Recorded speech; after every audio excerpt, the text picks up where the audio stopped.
What does it cost to keep your soul in a world obsessed with money? For Pauline Trigère, the price was total erasure. She was the uncrowned queen of New York fashion, a genius with a pair of scissors, and one of the few designers considered a serious rival to Christian Dior's post-war influence. She dressed the most powerful women of the 20th century, from Hollywood stars to the Duchess of Windsor. But while her competitors became rich by plastering their names on mass-market perfume and polyester bedsheets, Trigère largely refused to build that kind of licensing empire. She dabbled in accessories and fragrance, but never turned her name into a global logo. She committed the ultimate sin of the modern age. She consistently chose control over scale, art over pure commerce. And for that noble defiance, history punished her with silence. This is the tragic, untold story of the woman who defined American elegance, only to be deliberately forgotten because she refused to sell out. The irony is that she was never meant to be an American at all. Her story does not begin among the steel skyscrapers of Manhattan, but in the smoky, cobblestoned labyrinth of early 20th century Paris, specifically in the district of Pigalle. Born on November 4, 1908, Pauline was not a child of the aristocracy, nor was she a peasant dreaming of a castle. She was the daughter of the trade, born with a silver needle in her hand, rather than a silver spoon in her mouth. The Paris of 1908 was a city of contradictions. It was the twilight of the Belle Époque, a time when art was exploding, politics were trembling, and fashion was the undisputed religion of the city. For the Trigère family, however, fashion wasn't a luxury. It was the air they breathed and the bread on their table. Her father, Alexandre Trigère, was a master tailor of Russian Jewish descent. He was a man of exacting standards, a craftsman who made uniforms for the French army and suits for the discerning gentlemen of Paris. To watch Alexandre work was to watch an engineer at a drafting table. He understood structure, tension, and the mathematical precision required to make a flat piece of wool curve around a human shoulder without a wrinkle. Her mother, Cécile, was the softer counterpart to Alexandre's military precision. She was a dressmaker, a woman who understood the poetry of silk and the seduction of lace. The Trigère household was a chaotic, vibrant workshop where the smell of steamed wool and chalk dust was the perfume of daily life. While other little girls in the neighborhood played with porcelain dolls, dressing them in clumsy scraps of ribbon, Pauline was given fabric swatches. She learned to read the grain of wool before she learned to read books.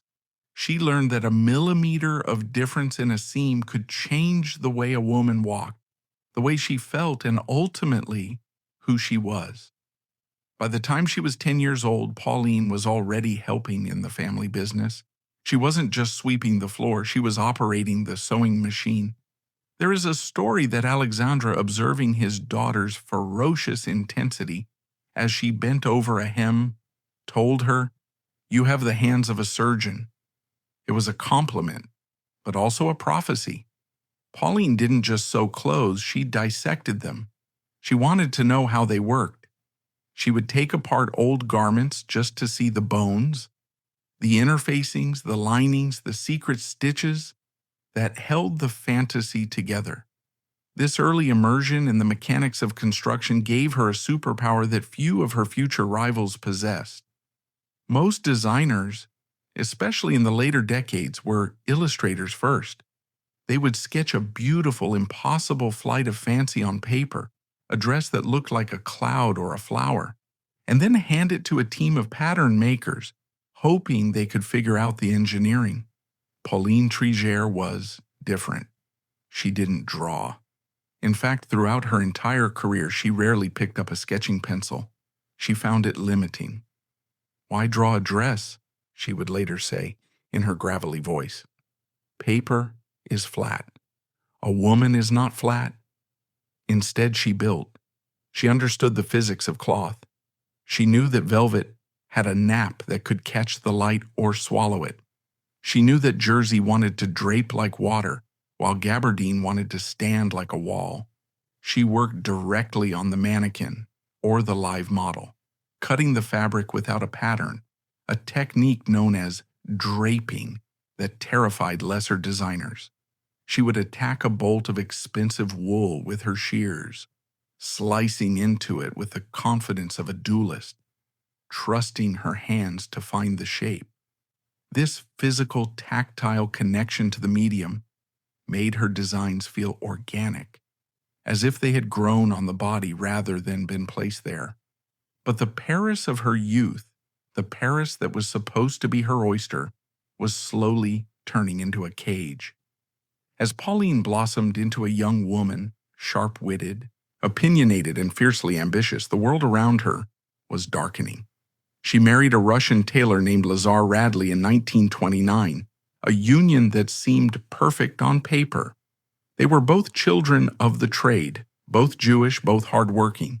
They had 2 sons, Jean-Pierre and Philippe. For a brief moment, it seemed that Pauline's life would follow a predictable, comfortable trajectory. She would inherit the family traditions, run a successful shop in Paris, and live out her days amidst the familiar rhythms of the Rue de Clichy. However, history had other plans. By the mid-1930s, the shadows were lengthening across Europe. The rise of Adolf Hitler in neighboring Germany sent tremors through the Jewish communities of France. At first, it was just noise, speeches on the radio, newspaper headlines, the arrival of frightened refugees telling stories that seemed too horrific to be true. But the Trigère family, with their roots in the pogroms of Russia, felt the temperature dropping long before the first Panzer crossed the border. They possessed the generational trauma that acts as a survival instinct. They knew when it was time to run. By the mid-1930s, the atmosphere in Paris was becoming suffocating. The anti-Semitism that had always simmered beneath the surface of French society began to boil over. Pauline, now 29 years old, looked at her 2 young sons and made the decision that would sever her life in 2. The family held a council. They decided they had to leave. The destination was supposed to be South America, most likely Argentina, where they had relatives who had already established a foothold. America was just a stopover, a transit point on the way south. With a sense of foreboding that bordered on clairvoyance, Pauline packed her trunks. She didn't pack for a vacation, she packed for an exodus. She took her children, her husband, her mother, and her brother Robert. They boarded the SS Normandy, the great ocean liner that was the pride of France, a floating palace of Art Deco luxury. As the ship pulled away from the dock at Le Havre, Pauline watched the coastline of France disappear into the gray mist of the Atlantic. She thought she would be back. She thought this was a temporary inconvenience. She didn't know that she was looking at her homeland for the last time as a citizen, and that when she returned, it would be to a graveyard of memories.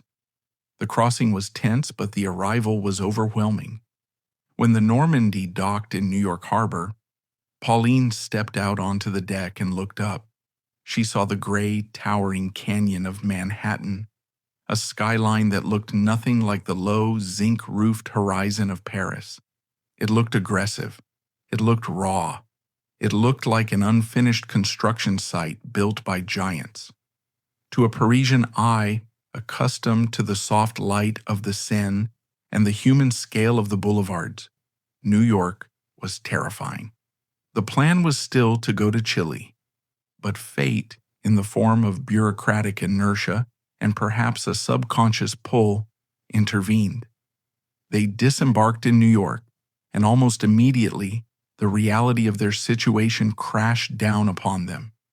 They were refugees. They spoke fractured English.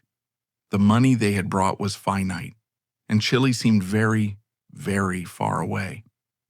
Pauline walked the streets of Manhattan in those early days of 1937, clutching her son's hands, feeling the electric, frenetic energy of the city. It was a hard, grinding place, still recovering from the Great Depression. It was a city where you either made it or you disappeared. There was no safety net. There was no time for gentility. The noise was deafening. The elevated trains, the construction rivets, the car horns. But amidst the chaos, Pauline sensed something else: opportunity. She saw women on Fifth Avenue walking with a stride that was different from the women in Paris. They walked faster. They looked determined. They looked like they needed clothes that could keep up with them. Somewhere between the docks and the hotel, the decision was made. They would stay. They would not go to Chile. They would try to conquer this concrete island. But the American dream is rarely a straight line. For Pauline, it began as a nightmare. The stress of displacement, the financial anxiety, and the culture shock took a sledgehammer to her marriage. Lazar Radley, her husband, struggled to adapt. The partnership crumbled. Suddenly, Pauline was not just an immigrant. She was a single mother in a foreign land, separated from her support system, navigating a city where she was a nobody. The comfortable future she had envisioned in Paris was gone. She was alone. There's a story she later told, perhaps apocryphal but emotionally true, of standing on a street corner in Manhattan, looking at her reflection in a shop window. She saw a tiny woman, barely 5 feet tall. She felt the weight of her 2 sons' futures pressing on her shoulders. She checked her purse. She had very little money, but she had her scissors, and she realized with a clarity that only desperation can provide that those scissors were the only weapon she had. She found a job at a fashion house on 7th Avenue, the brutal, chaotic heart of the garment district. She was hired as an assistant designer at a firm called Ben Gershel. Her boss recognized her talent, but not her temperament. She was difficult, arrogant, unwilling to compromise on the line of a lapel or the quality of a buttonhole, and eventually he fired her. She landed next at Hattie Carnegie, working in the same orbit as great talents like Travis Banton and absorbing the discipline of an established American fashion house.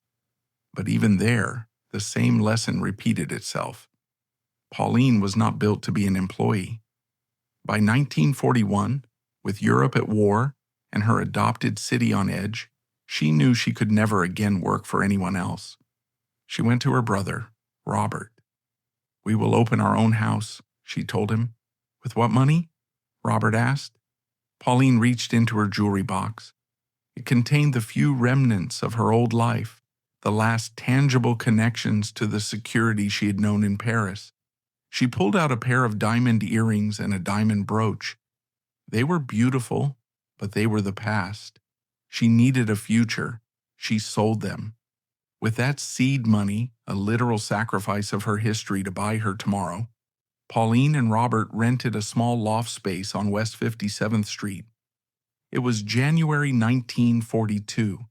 Pearl Harbor had just happened. The country was terrified. It was, objectively, the worst possible time to start a luxury fashion business. Materials were being rationed. The mood was somber.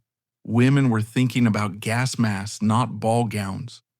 But Pauline had an instinct. She understood that war didn't end the desire for beauty. It just changed the shape of it. American women cut off from Paris were stranded on their own continent. They were taking on new roles, working in offices, volunteering for the Red Cross, managing households alone while their husbands went to the Pacific or Europe. They didn't need the frivolous, decorative clothes of the 1930s. They needed clothes that were strong. They needed dignity. Pauline Trigère picked up her scissors. She bought a few bolts of high-quality wool, scarce and expensive, but she refused to use cheap fabric. She stood before a dress form in that drafty loft and began to drape. She didn't have a team. She didn't have a PR department. She just had the wool, the pins, and the memories of her father's tailoring shop. Her first collection consisted of a dozen dresses, each one a rigorous exercise in cut and restraint. In the history of fashion, debut collections are often sprawling, desperate attempts to show range. Pauline's was a haiku. It was a study in restraint. There were no ruffles. There were no sequins. There was no unnecessary ornamentation. The dresses were simple, stark, and architectural. They relied entirely on the cut. They moved with the body, not against it. One of the standout pieces was a wool dress with a high neck and long sleeves, fitted through the bodice and flaring slightly at the hem. It looked deceptively simple on the hanger, but when a woman put it on, something magical happened. It made her stand taller. It hid her flaws and accentuated her strength. It was expensive in the way it behaved, not in how much decoration it carried. Robert Trigère put the 12 dresses in a suitcase, literally a suitcase, and began to walk them around to the buyers of the major department stores. He went to Lord & Taylor, he went to Saks Fifth Avenue, he went to Bonwit Teller. The buyers were skeptical at first. Who was this Pauline Trigère? Another refugee, another dressmaker. But then they saw the clothes. There is a legendary story about a buyer from a major store who opened the suitcase, pulled out a coat, and inspected the inside. He looked at the lining. He looked at the way the sleeve was set. He looked at the buttonholes. He turned to Robert and said, "This isn't just sewing. This is engineering." The orders began to trickle in. Then they began to flow. Pauline's timing, initially seeming disastrous, proved to be perfect. The War Production Board had issued Regulation L-85, a decree that limited the amount of fabric that could be used in women's clothing to conserve material for the war effort. Skirts had to be shorter, pleats were restricted, cuffs were banned. Other designers panicked. They felt stifled. Pauline didn't panic. She thrived. Her aesthetic was already minimalist. She didn't need yards of fabric to create drama. She created drama through tension and line. She turned austerity into an aesthetic choice. She made rationing look like the height of chic. By 1943, as the war raged on, Pauline Trigère was no longer an anonymous refugee. She was the talk of the town. The fashion press, starved for news from Paris, turned their hungry eyes toward the domestic talent.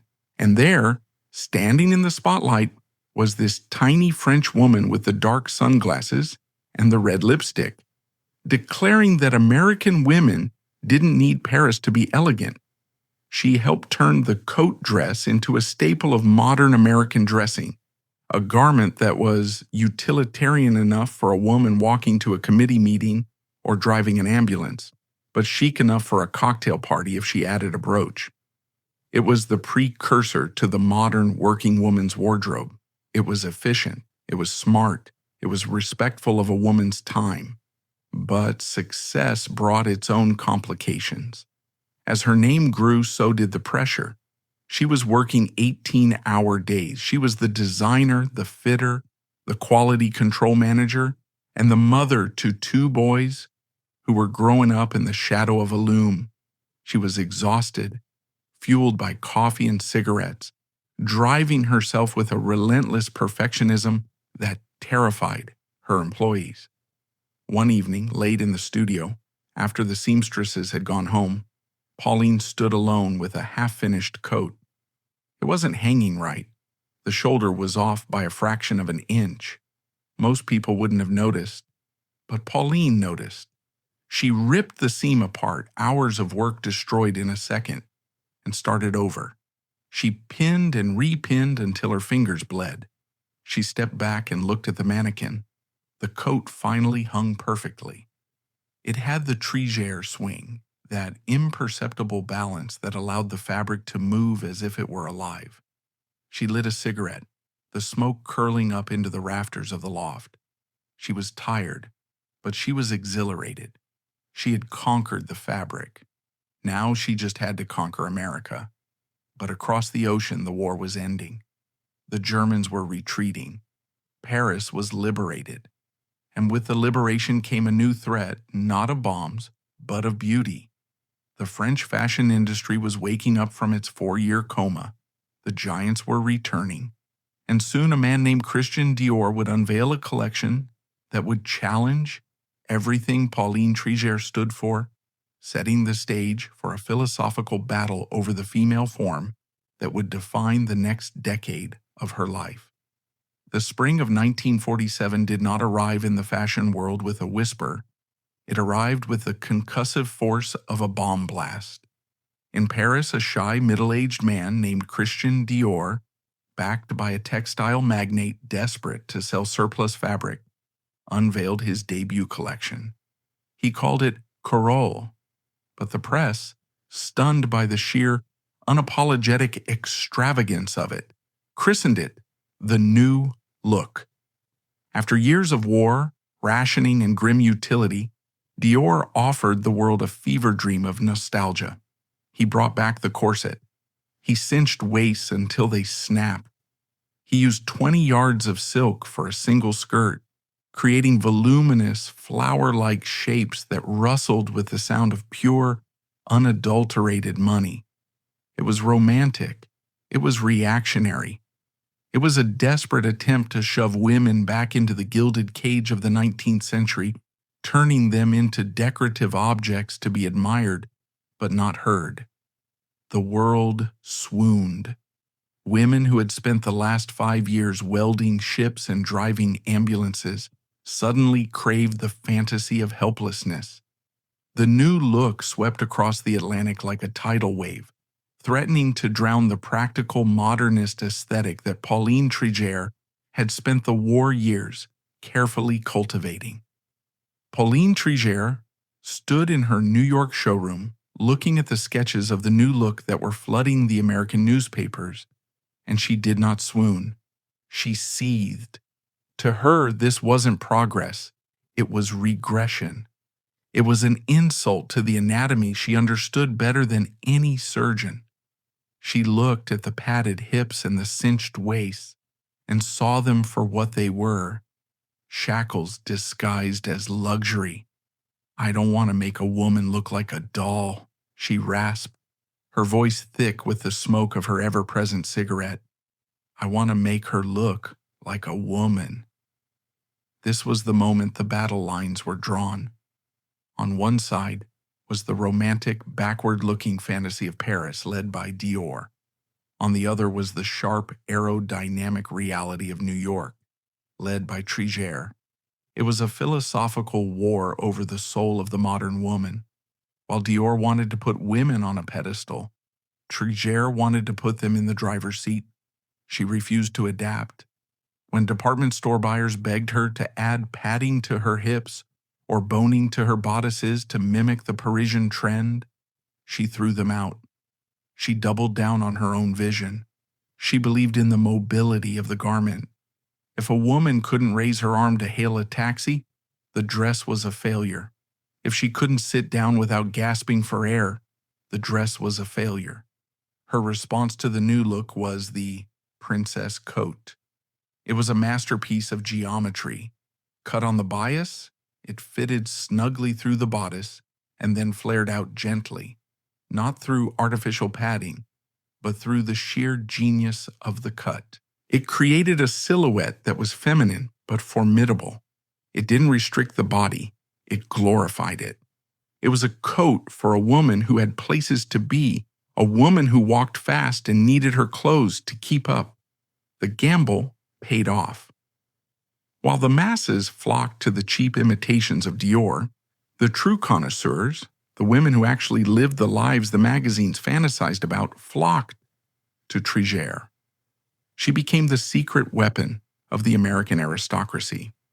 By the early 1950s, Pauline Trigère wasn't just a designer, she was the high priestess of a specific kind of American elegance, sharp, unsentimental, and devastatingly chic. Her atelier on 7th Avenue became a place of pilgrimage. It was a terrifying place for the uninitiated. Pauline ran her business with the absolute authority of a Napoleonic general. She was tiny, barely 5 feet tall, a bird-like figure with manicured claws, but she projected an aura of power that could silence a room full of manufacturing union bosses. She wore dark sunglasses indoors day and night, claiming she had sensitive eyes, but everyone knew they were a shield, a way to observe without being observed. Behind those dark lenses, she was analyzing every seam, every hem, every flaw. She never sketched. This was her magic trick, the thing that separated her from the pack.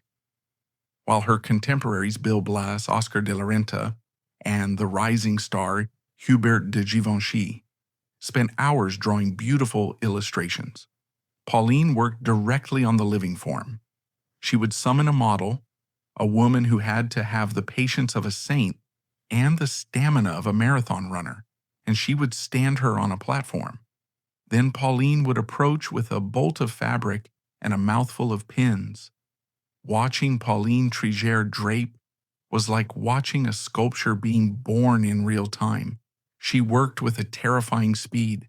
Her hands, small and veined, would manipulate the wool or the silk, twisting it, folding it, slashing it with her heavy shears right next to the model's skin. There were no patterns. The dress emerged from the chaos of the cloth, dictated by the grain and the gravity. She would crawl on the floor to get the hem right. She would climb on a chair to fix the shoulder. She was a physical designer, sweating and swearing in French as she wrestled the material into submission. This method meant that every Trigère garment had a unique soul. It wasn't a flat drawing translated into 3D. It was a 3D thought process.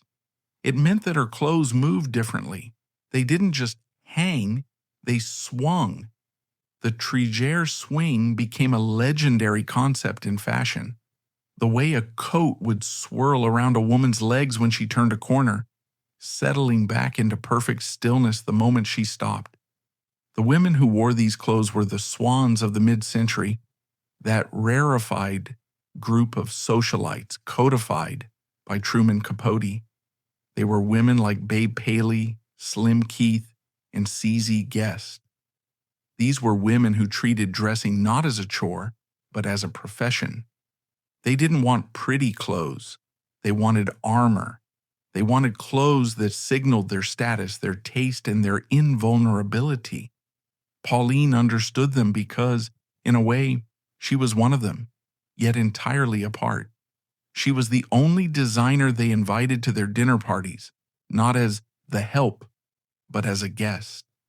She dined at Le Pavillon and La Côte Basque, sitting at the best tables, smoking her cigarettes in their long holders, trading gossip with the Duchess of Windsor.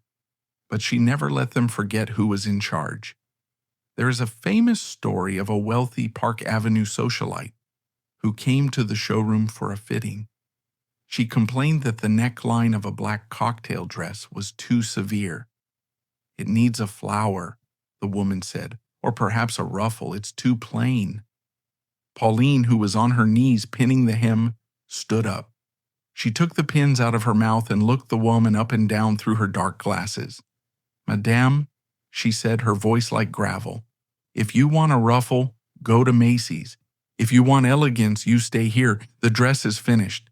It is you who are not finished." The woman kept the dress. She wore it for 10 years. This uncompromising nature extended to every aspect of her life. She was a woman of bizarre and rigid superstitions. She hated the color green. She believed it was bad luck. If a client asked for a green dress, Pauline would refuse.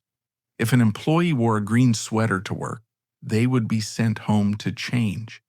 There was no logic to it, only the deep atavistic fear of a woman who had survived a war and believed that luck was a fragile thing that must not be tempted. She was also obsessed with turtles. It began as a whim. Someone gave her a gold turtle pin, and it mutated into a mania. She saw the turtle as her spirit animal, a creature with a hard, impenetrable shell protecting a soft, vulnerable interior, a creature that moved slowly but always reached its destination. The turtle became the logo of her house. She collected them in jade, in diamond, in wood, in glass. Her apartment on Park Avenue was crawling with them. She wore them on every lapel. "I am the turtle," she would say. "I carry my house on my back. I am slow, but I win the race." But beneath the eccentrics, the turtles, the sunglasses, the red lipstick, there was a profound loneliness. Pauline Trigère was a single woman in an era when women were defined by their husbands. Her marriage to Lazar Radley had dissolved in the pressure cooker of their immigration. She never remarried. She had lovers, handsome men who drifted in and out of her life, but she never let anyone share her throne. She was the CEO, the head designer and the matriarch. She carried the entire weight of the business on her tiny shoulders. Her sons, Jean-Pierre and Philippe, grew up in the business. They were the princes of this matriarchy, but they also saw the toll it took on their mother. They saw her come home late at night, exhausted, her fingers pricked and bleeding, her mind still racing with deadlines and fabric orders. They saw the fear that lurked behind the sunglasses, the immigrants' fear that it could all be taken away tomorrow. To combat this fear, she innovated. She didn't just make pretty dresses, she solved problems. In the mid-1950s, she introduced the reversible coat. It was a marvel of construction. Double-faced wool, 2 layers woven together so perfectly that there were no visible seams. A woman could wear it beige side out for a lunch meeting, then turn it inside out to reveal a charcoal interior for the evening. It was practical luxury, a nod to the busy lives of modern women. She became one of the earliest American designers to push the jumpsuit into evening wear. In the 1950s, trousers were for gardening or factories. The idea of a woman wearing pants to a ballroom was scandalous. Pauline didn't care. She designed jumpsuits in flowing silk and heavy crepe, garments that had the grandeur of a ball gown, but allowed a woman to stride across the room like a man. "Why should men have all the pockets?" she demanded. She gave women pockets, deep, functional pockets, where they could put their hands and feel powerful. By 1959, Pauline Trigère had reached the summit. She had won the Coty Award, the Oscar of the fashion world, 3 times, landing her in the Hall of Fame. She was wealthy. She was famous. She had a country house outside New York City called La Tortue, where she grew her own vegetables and cooked elaborate French dinners for the elite of New York. But the world outside her gilded atelier was beginning to crack. The tranquil, conformist surface of the Eisenhower era was giving way to the turbulence of the 1960s. The civil rights movement was gathering steam in the South. The youthquake was beginning to tremor in London. The definition of society was about to be rewritten. Pauline, safe in her ivory tower on 7th Avenue, could have ignored it. She could have kept making wool coats for the ladies who lunched, growing old and rich in a hermetically sealed bubble of whiteness and privilege. Most of her peers did exactly that. They viewed the changing world with suspicion, retreating further into their exclusive clubs. But Pauline Trigère was not built for retreat. She was a refugee. She knew what prejudice smelled like. She remembered what it felt like to be told she didn't belong, to be looked at with suspicion because of her accent or her religion. And though she was now the queen of 7th Avenue, that memory was a dormant seed, waiting for the right rain to make it sprout. The rain came in 1961. It didn't come in the form of a storm, but in the form of a woman named Beverly Valdez. Beverly was a model. She was tall, statuesque, and possessed an elegance that could make a burlap sack look like couture. She was also black. In 1961, black models were virtually non-existent in the world of high fashion. They appeared in ebony and jet, but they did not walk the runways of the major showrooms. They certainly didn't model for prestige brands like Trigère, whose clientele consisted of wealthy white women in Dallas, Memphis, and Palm Beach. Pauline met Beverly at a casting call. She wasn't looking to make a statement. She wasn't trying to be a political activist. She was looking for a body that could carry her clothes. She watched Beverly walk. She saw the way Beverly held her head. She saw the way the fabric moved on her skin. For Pauline, who worshipped the architecture of the human form above all else, color was irrelevant. Line was everything, and Beverly Valdez had the line. "You," Pauline said, pointing a manicured finger, "you are hired." She didn't hire Beverly for a special diversity show. She didn't hire her as a token. She hired her as the permanent house model, the cabine model. This meant Beverly would be the first person the buyers saw when they walked into the showroom to place their orders for the season. She would be the face of the brand. It was a decision made with the artistic arrogance of a genius, but it was about to collide with the brutal reality of American racism. As Pauline prepared her spring 1961 collection, pinning a magnificent white silk coat onto Beverly's shoulders, she had no idea that she was effectively pulling the pin on a grenade. She believed that if the cut was perfect, nothing else mattered. She was about to find out that for a large part of America, hate was stronger than beauty. The door to the showroom did not slam. It clicked shut with the polite, muffled finality of a bank vault closing. The buyers from Memphis, from Birmingham, from Dallas, men and women who controlled the purse strings of the American South, were gone. The rows of gray velvet chairs stood empty, like tombstones in a graveyard of commerce. The air in the room was still vibrating with the shock of what had just happened. Beverly Valdez, the woman at the center of the storm, stood at the end of the runway. She was still wearing the white coat, her posture perfect, her face a mask of professional composure.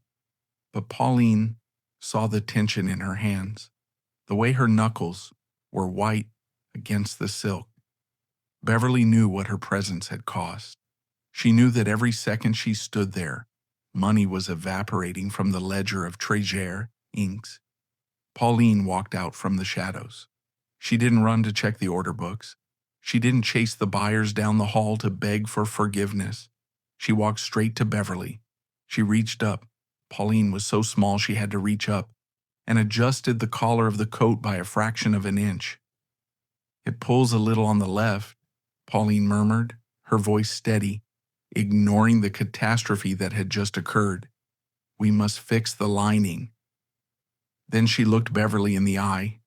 She took off her dark glasses for a brief second, revealing eyes that were not fearful, but burning with a cold, hard resolve. "You are beautiful in this coat," she said, "and you will wear it again tomorrow, and the day after that." The fallout was immediate and brutal. The telephone in the main office began to ring, not with orders, but with cancellations. The polite euphemisms of the business world were stripped away. "Our customers aren't ready for this," the store manager said. "We can't sell a garment that has been on a colored girl. It's just business, Madame Trigère.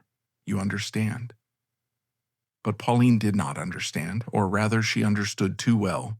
She had heard these voices before.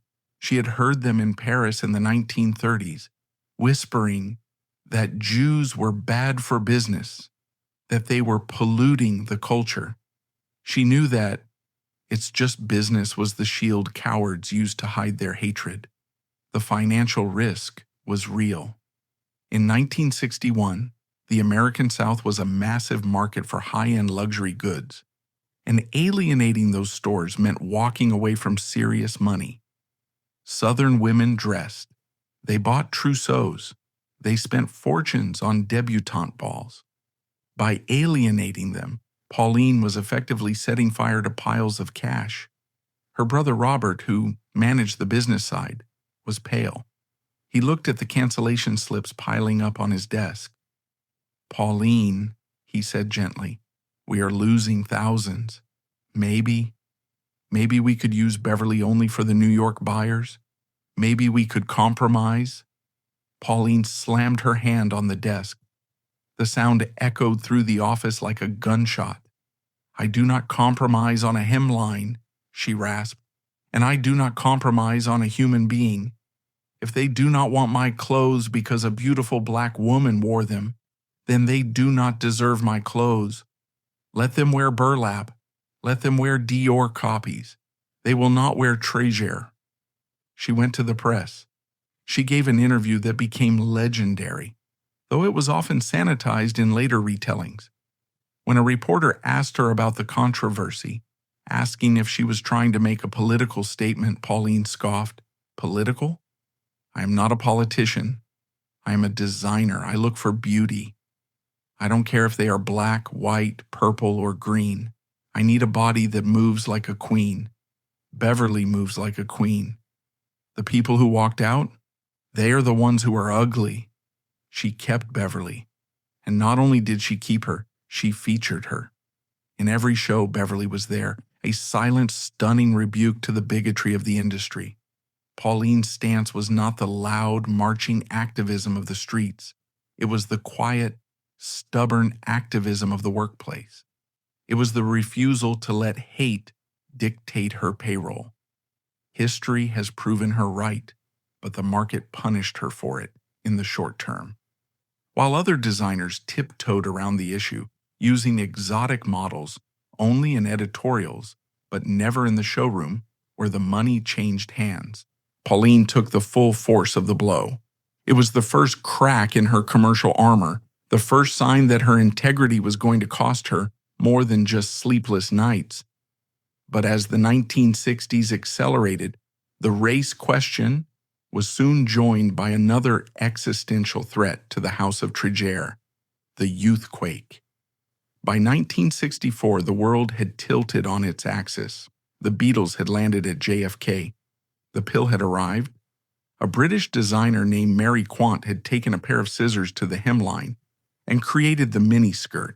Suddenly, elegance, the very commodity Pauline dealt in, was out.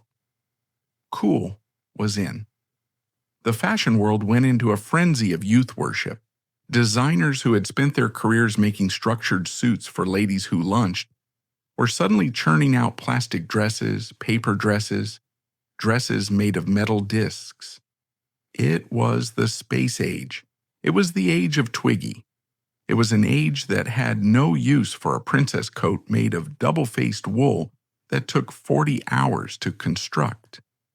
Pauline Trigère looked at the mod movement with the skeptical eye of a woman who knew the difference between a costume and a garment.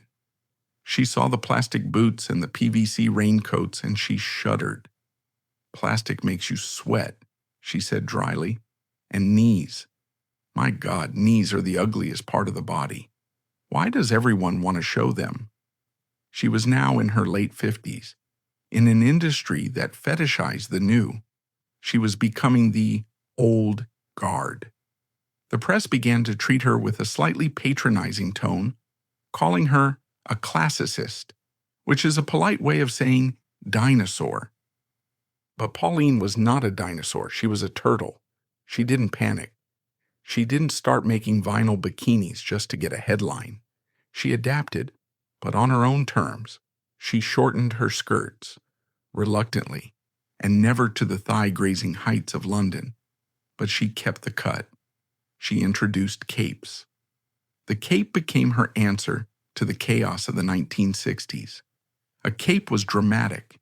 It was mobile, it swung, but it also covered. It allowed a woman to sweep into a room like a superhero. Pauline's capes were miracles of engineering, cut from single pieces of fabric, suspended from the shoulders by hidden architecture. They were modern, but they were regal. They appealed to the women who were watching the world change too fast and wanted something solid to hold on to.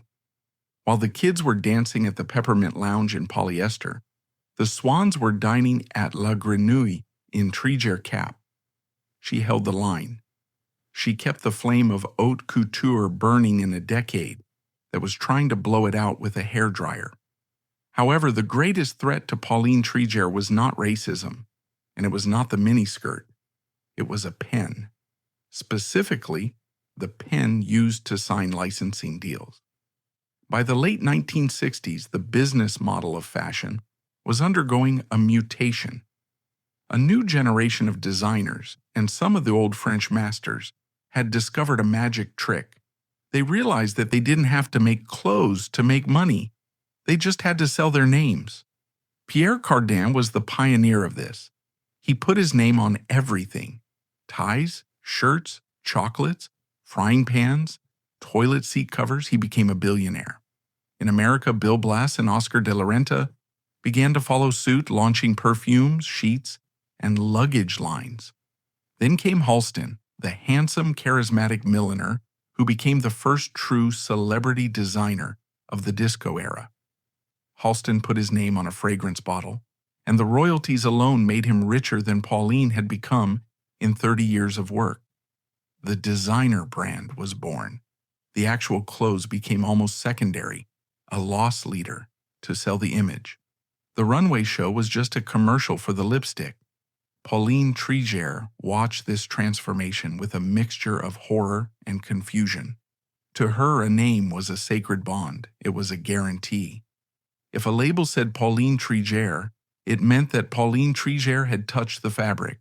It meant she had yelled at the seamstress who sewed the zipper. It meant she had approved the button. "How can I sign my name to a box of chocolates?" she asked her son Jean-Pierre, who had joined the company.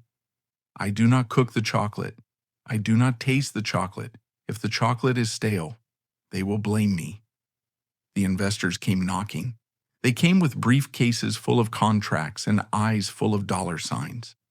They saw the Trigère name associated with the highest levels of society, with the Duchess of Windsor, with the Oscars, and they saw a gold mine.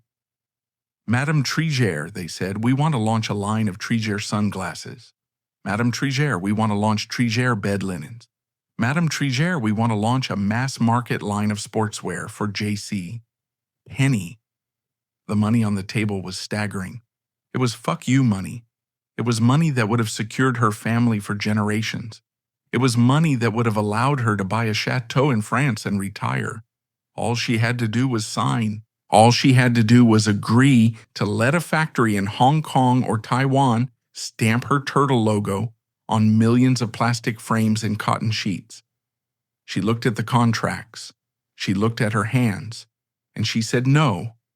She said no to the sunglasses because she couldn't control the quality of the lens. She said no to the bed sheets because she didn't know anything about thread counts for bedding. She said no to the mass market line because she refused to use polyester. She liked to tell investors, half joking and half furious, "I am not a salesperson.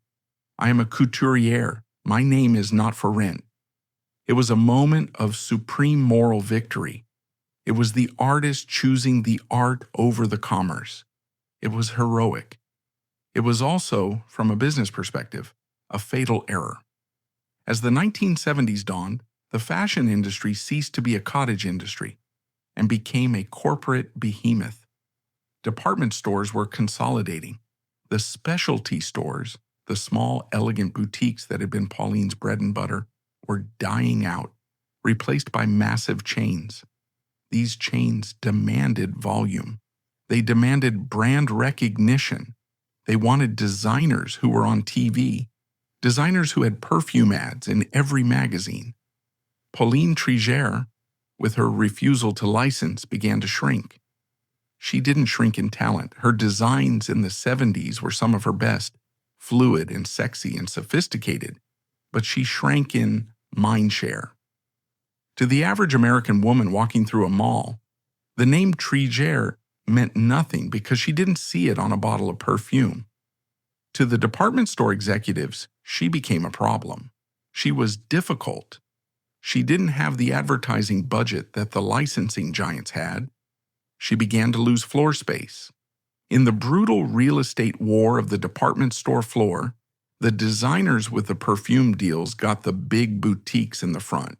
Trigère was pushed to the back. Then she was pushed to the salon section. Then she was pushed out. Her sons, Jean-Pierre and Philippe, watched this slow strangulation with growing anxiety. They loved their mother. They respected her integrity. But they also saw the writing on the wall. They tried to gently nudge her. "Maman," they would say, "maybe just a scarf line, maybe just a small fragrance." But Pauline was stubborn. Her stubbornness, which had saved her in 1942 and 1961, was now drowning her. She viewed licensing not as a business strategy, but as a betrayal of the client. If a woman buys a Trigère scarf, she argued, it should be silk from Como hemmed by hand, not printed nylon. She retreated into her fortress. The studio became her bunker. The 1970s roared outside with the thumping bass of disco. Studio 54 opened, and Halston was the king, snorting cocaine in the balcony, with Liza Minnelli wearing his ultra suede. Fashion had become a party, a drug-fueled spectacle of celebrity. Pauline didn't go to Studio 54. She went to dinner parties. She continued to cook. She continued to garden at her house in Connecticut, tending to her tomatoes and her turtles. She became an anomaly, a woman of extreme discipline in an era of extreme excess. Yet she was not invisible. She was still the queen to those who knew. The women who had been with her since the beginning, the real society, not the Warhol crowd, stayed loyal. They knew that when they needed a dress for a funeral or a wedding or a meeting with the president, they couldn't wear a Halston halter top. They needed Trigère. But the circle was closing. The Swans were aging. Babe Paley was dying of cancer. The Duchess of Windsor was living in a twilight state in Paris. The generation that understood the language of construction was fading away. Pauline was dressing the survivors. One afternoon in the mid-70s, a young fashion editor from Vogue came to interview her. The editor was wearing jeans and a t-shirt. She looked around the atelier, at the seamstresses hand-rolling hems, at the quiet concentration of the workroom. "Madame Trigère," the young woman asked, "don't you feel left behind? Everyone else is becoming a brand. You are still just a dressmaker." Pauline lowered her sunglasses. She looked at the girl's jeans. She looked at the cheap stitching on the t-shirt. "My dear," she said, her voice like grinding stones, "I'm not just a dressmaker. I am the guardian. When the party is over and the music stops and the cheap clothes fall apart in the wash, my coats will still be walking. I am building for eternity. They are building for the weekend." She put her glasses back on and turned back to the mannequin. She picked up her shears. The sound of the metal slicing through the wool was the only answer she needed to give. She was the turtle, slow and heavy with the weight of her principles, trudging through a world of hares who were running fast toward a cliff edge she could see clearly, even through her dark lenses. But eternity is a long time to wait for a paycheck. As the decade wore on, the financial pressure mounted. The rent on 7th Avenue skyrocketed. The cost of Italian silk tripled. The unions demanded higher wages. The House of Trigère was a masterpiece of art, but as a business, it was bleeding. Pauline was approaching 70. Most people would have retired. They would have sold the name for whatever scraps the investors offered and gone to Florida. But Pauline Trigère had survived the Nazis, the single motherhood, the racists, and the youthquake.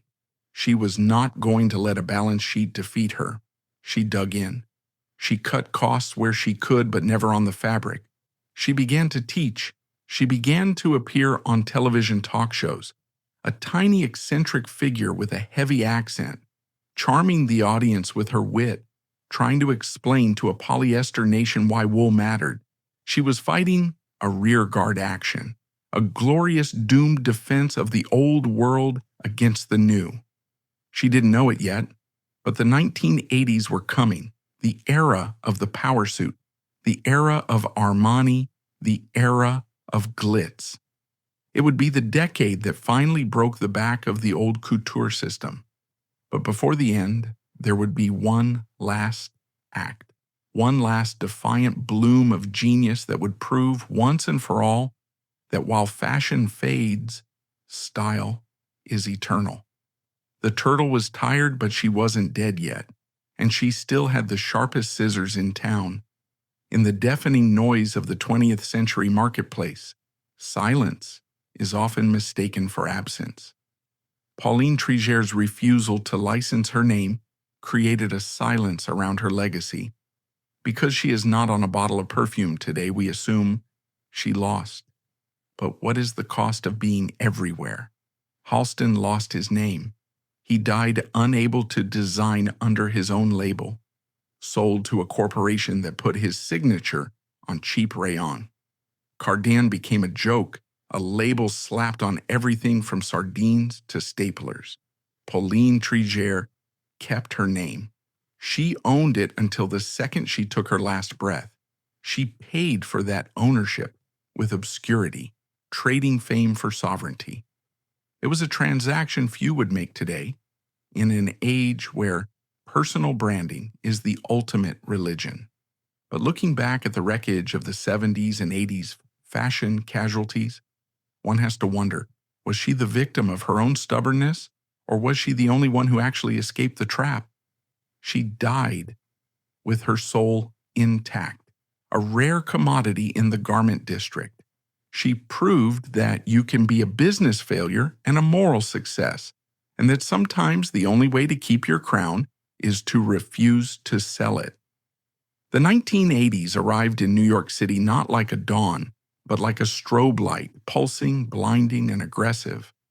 It was the decade of the masters of the universe, of Wall Street wolves, of new money that smelled of fresh ink and desperation.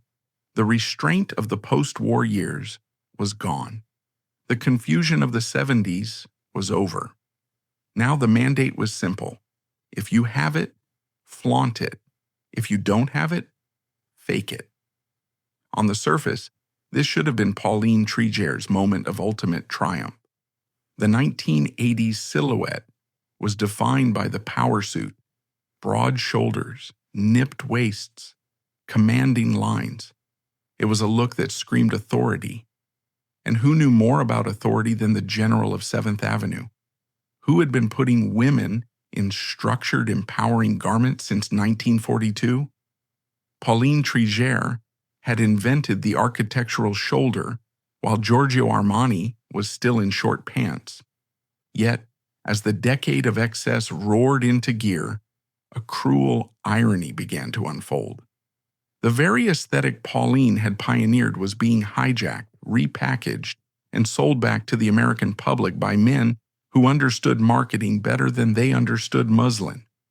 The Europeans were invading.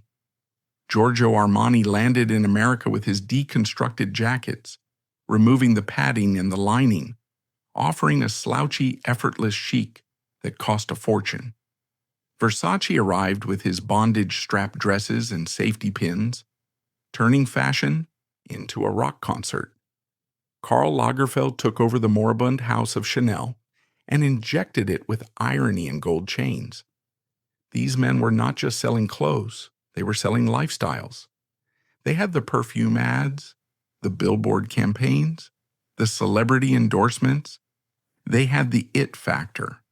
Pauline Trigère, sitting in her studio on 7th Avenue, looked at the glossies and adjusted her dark glasses. She saw the Armani suits that looked like pajamas. She saw the La Croix poof skirts that looked like exploded pastries. They are dressing women like clowns, she rasped to her staff, flicking ash from her cigarette holder. Where is the line? Where is the discipline? A woman should wear the dress. The dress should not wear the woman. But the Nouvelle Society, the wives of the corporate raiders and the junk bond kings, didn't want discipline. They wanted volume. They wanted logos. They wanted everyone in the restaurant to know exactly how much they had spent. They flocked to the brands that splashed their initials across every surface. Trigère refused to play the game. She wouldn't put a T on her bags. She wouldn't put a turtle on a t-shirt. She remained stubbornly, proudly, an elite secret. And in the 1980s, being a secret was a death sentence. The war was fought on the killing floor of the luxury department stores, Saks Fifth Avenue, Bergdorf Goodman, Neiman Marcus. In the old days, the store buyers would curate the floor, mixing designers based on aesthetic. But in the 80s, the shop-in-shop concept took over. The big brands, Ralph Lauren, Calvin Klein, Donna Karan, paid millions to build their own mini boutiques inside the department stores. They controlled the lighting, the carpet, the sales staff. They created immersive worlds. Pauline couldn't afford to build a world. She didn't have the licensing money to pay for marble floors and custom mannequins. So slowly, inexorably, the house of Trigère was pushed from the prime real estate at the front of the floor to the racks in the back, and finally into the salon sections, the quiet, carpeted areas reserved for ladies of a certain age. It was a ghettoization of elegance. To be in the salon was to be declared safe, boring, and old. It was where grandmothers shopped for mother of the bride dresses. It was not where the cool girls went. "I am not making clothes for grandmothers," Pauline shouted at a buyer from Saks who suggested she tone down a daring neckline. "I am making clothes for women who have lovers." She was 75 years old, but she had more libido than most of her 20-year-old assistants. She was known as the oldest swinger in town. She practiced yoga every morning, standing on her head for 10 minutes to reverse gravity. She still flirted with waiters. She still drank champagne. She refused to be old, but the market disagreed. The generation of women she addressed, the swans, the duchesses, the society matriarchs, was dying out. Babe Paley was gone. The great ladies who understood that a coat needed 3 fittings were being replaced by their daughters, who wanted to buy a dress off the rack, wear it once and throw it away. The financial noose began to tighten. The rent on her 7th Avenue showroom, a vast space she had occupied for decades, skyrocketed as New York real estate boomed. The cost of the Italian and French fabrics she insisted on using, double-faced wools, heavy satins, intricate brocades, tripled. Her sons Jean-Pierre and Philippe fought a valiant rearguard action. They tried to modernize the operations. They tried to court the younger press, but they were fighting a tsunami with a bucket. The business was bleeding cash. Every collection was a gamble. Every season they had to sell enough coats to pay for the fabric for the next season. It was a high-wire act performed without a net. And yet the work from this period was magnificent. Perhaps knowing that the end of an era was approaching, Pauline's designs in the late 80s and early 90s took on a sculptural, defiant grandeur. She stripped away even more excess. She worked in bold blocks of color, red, black, gold. She cut coats that were so sharp they could cut glass. In 1992, the fashion world paused to acknowledge the miracle. Pauline Trigère was celebrating her 50th anniversary in business. 50 years, half a century. She was the last one left. Chanel was dead. Dior was dead. Balenciaga was dead. Halston had died of AIDS in 1990. The great names were now just corporate logos run by boards of directors.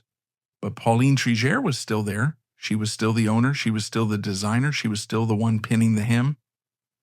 To mark the occasion, she held a benefit show at the Fashion Institute of Technology, followed by a Lifetime Achievement Award from the CFDA the next year. The glitterati of New York turned out. The models of the past, the women who had walked for her in the 50s and 60s, returned to the runway, their hair silver, but their walks still regal. It was a night of immense emotion. As the lights went down and the music started, Sinatra naturally, The audience watched a parade of history. The princess coats from 1948, the capes from 1965, the jumpsuits from 1970. It was a visual argument for consistency in a world of chaos. It proved that true style has no expiration date. When Pauline walked out for her beau, a tiny figure in a shimmering tunic, leaning on the arm of a handsome young model, the ovation was thunderous. The entire industry stood up. They cheered not just for the clothes, but for the endurance. They cheered for the survivor. But there was a melancholy undertone to the applause. Everyone in that room knew they were clapping for a ghost.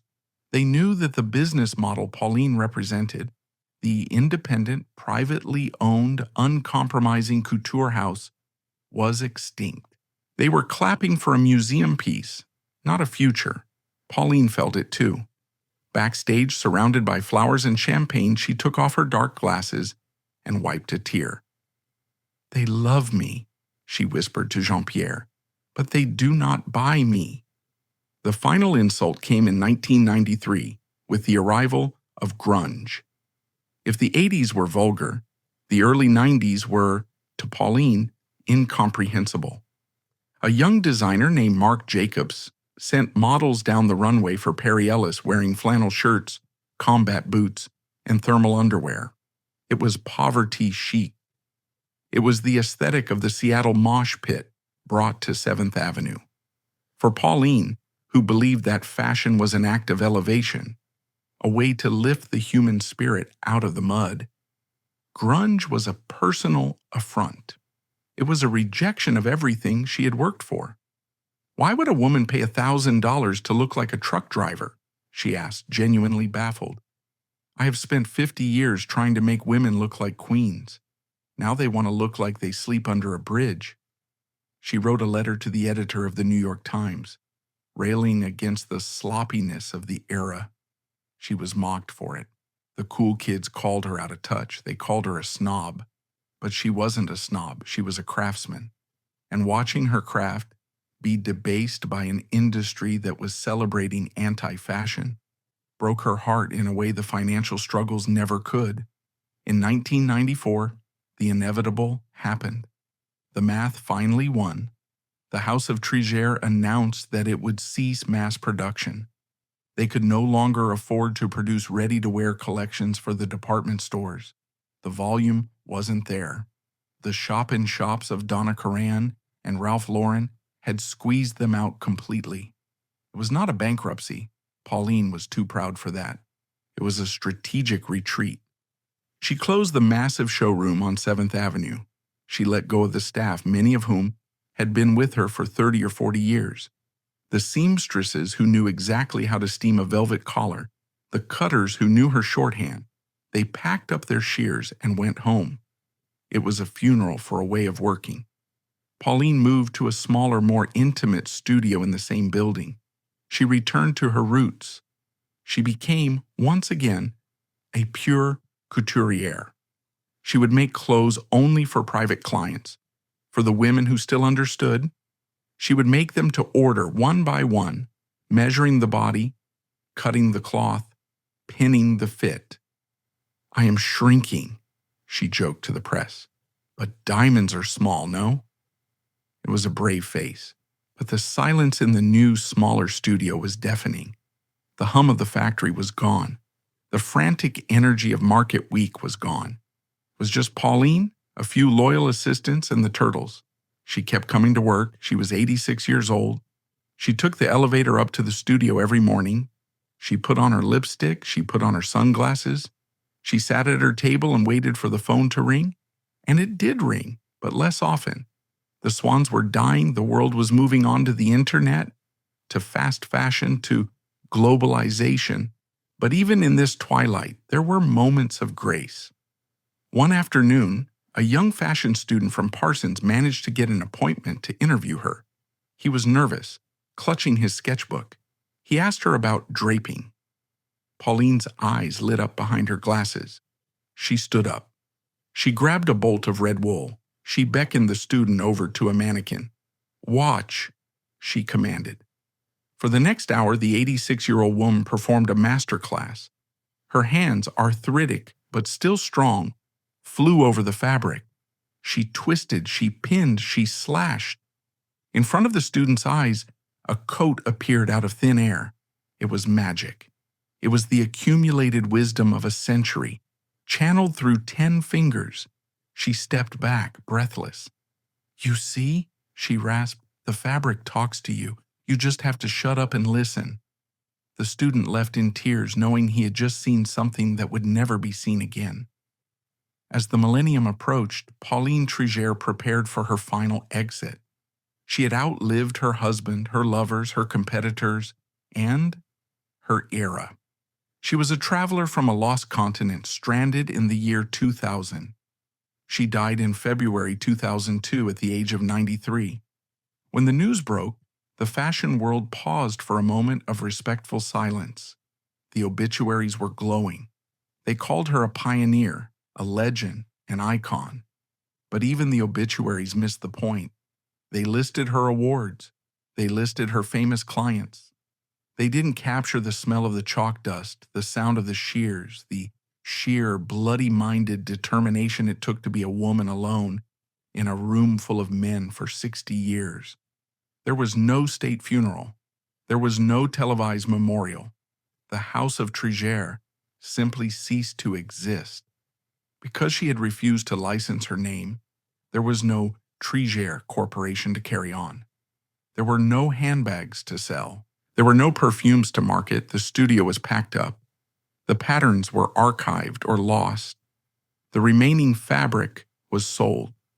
The turtles were distributed to family and friends. And just like that, the Queen of 7th Avenue was gone. We build monuments to politicians in stone and bronze. We build monuments to business tycoons in steel and glass skyscrapers. But what is the monument to a dressmaker? Pauline Trigère's monument is invisible, but it is everywhere. It is in the way a modern coat hangs from the shoulder of a woman rushing to a board meeting. It is in the American sportswear aesthetic that conquered the world. The idea that luxury should be comfortable, that a woman should be able to move, to stride, to live. She is the ghost in the machine of modern fashion. Every designer who cuts on the bias, every designer who prioritizes construction over decoration, is walking on the path she paved with her own stubbornness. Her tragedy was that she refused to become a commodity in an age of commodification.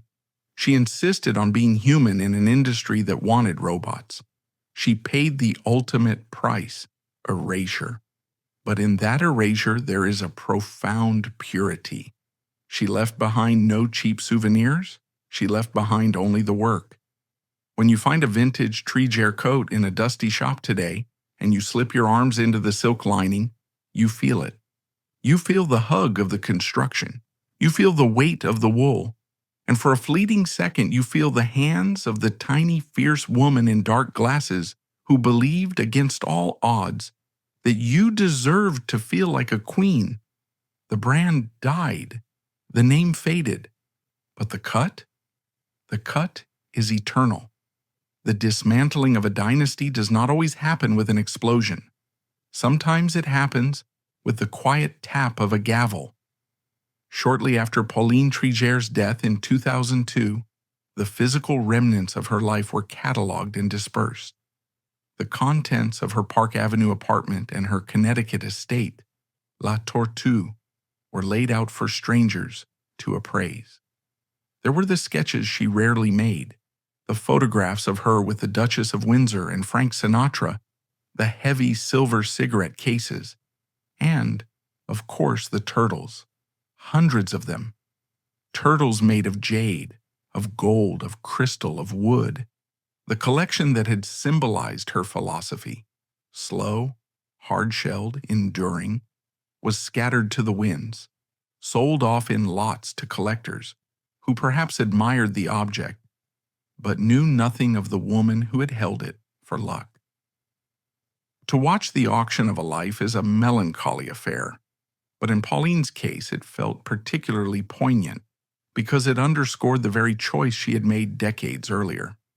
There was no corporate museum to sweep in and buy the archive. There was no Trigère Foundation, funded by perfume royalties to preserve her heritage. The objects went into the world naked, just as she had arrived in America in 1937. Yet, in the years following the dispersal of her effects, a strange phenomenon began to occur. As the fashion industry accelerated into the frenetic digital chaos of the 21st century, an era of fast fashion, influencer collaborations, and clothes designed to look good on an Instagram screen rather than on a human body, the ghost of Pauline Trigère began to haunt the atelier of the world with a renewed vengeance. It started in the vintage shops, not the dusty thrift stores, but the high-end archives in London, Paris, and Los Angeles, where stylists pull looks for the red carpet. A new generation of stars, women who had never heard of the princess coat or the new look, began to discover her clothes. They would pull a vintage Trigère cape from a rack, slipping it over their shoulders, and the reaction was always the same, a sudden straightening of the spine.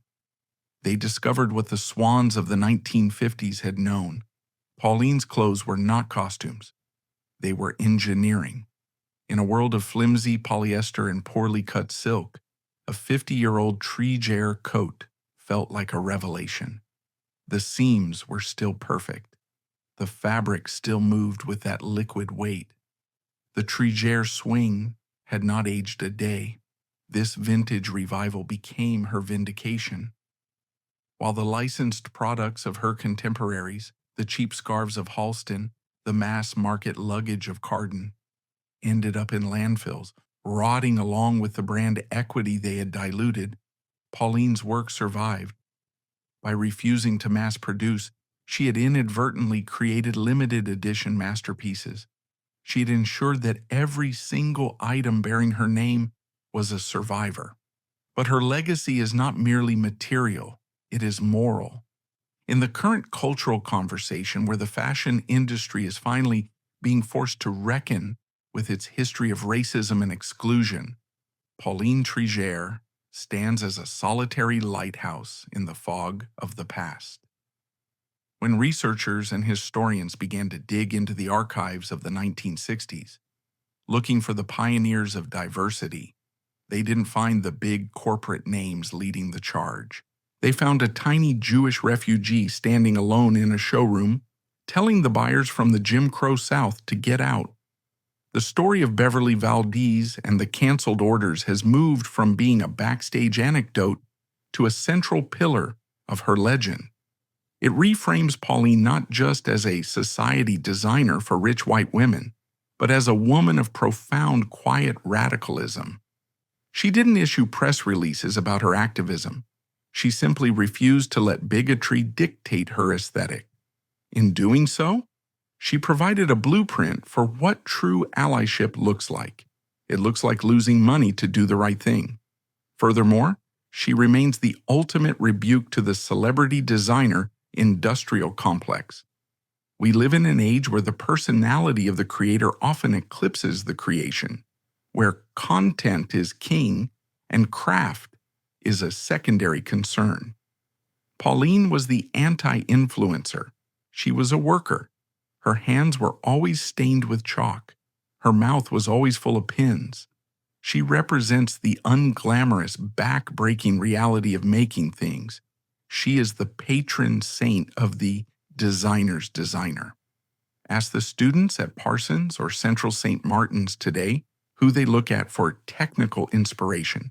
And once they get past the flash of Galliano or McQueen, they land on Trigère.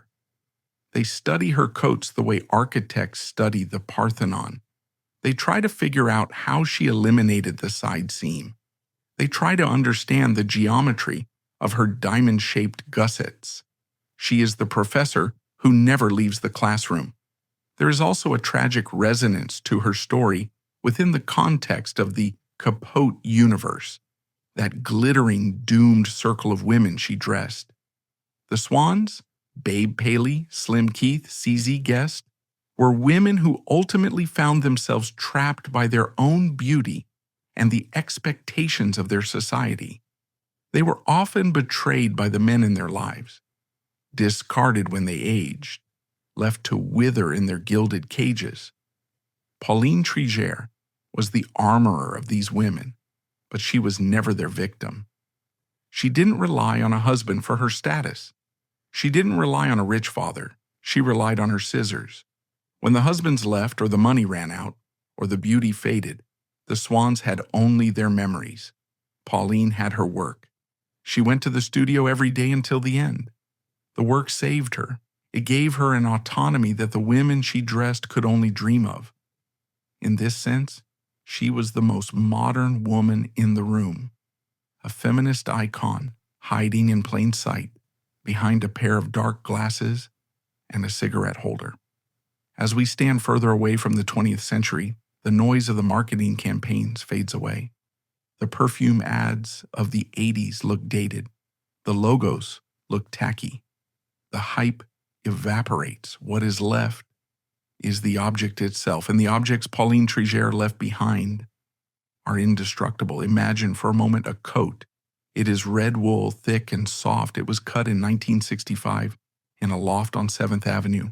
The woman who made it is dead. The woman who bought it is dead. The store where it was sold is likely gone, replaced by a conglomerate chain. But the coat hangs in a museum archive today, or perhaps in the closet of a discerning collector in London. If you take that coat off the hanger and put it on a dress form, it immediately assumes a shape. It has a memory of the body. It stands away from the neck to elongate the throat. It flares at the hip to allow for a long stride. It has deep pockets because the woman who made it knew that women need a place to put their hands when they are thinking or waiting or fighting. That coat is not just wool and silk, it is a biography. It tells the story of a girl from Paris who crossed an ocean to escape hate. It tells the story of a single mother who sold her diamonds to buy a future. It tells the story of a woman who looked at a racist world and said no, and looked at a sexist world and said, "Watch me." Pauline Trigère may have been erased from the billboards, but she was never erased from the fabric. She stitched herself into the very lining of the American century. In the end, the silence of the atelier is not empty. It is heavy with presence. If you listen closely to the history of New York fashion, beneath the disco beats of Halston and the corporate hum of Ralph Lauren, you can still hear it. The sharp metallic snip, snip, snip of a pair of heavy shears cutting through the noise, seeking the perfect line. The turtle finally reached the finish line. She arrived alone, without a corporate entourage, without a billion-dollar brand. But she arrived with her shell intact. And in the final accounting of a life, the integrity of the shell is all that matters.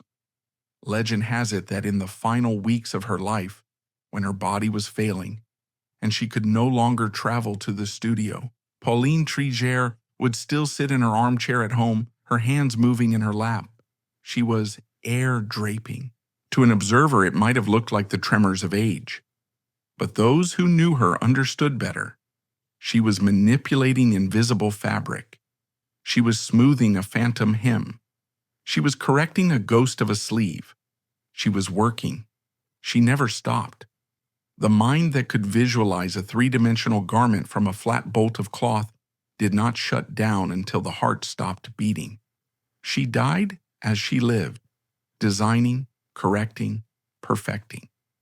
And somewhere, in the great celestial workroom where the true masters gather, where Balenciaga is arguing about sleeves and Vianney is cutting on the bias, the door opened in February 2002.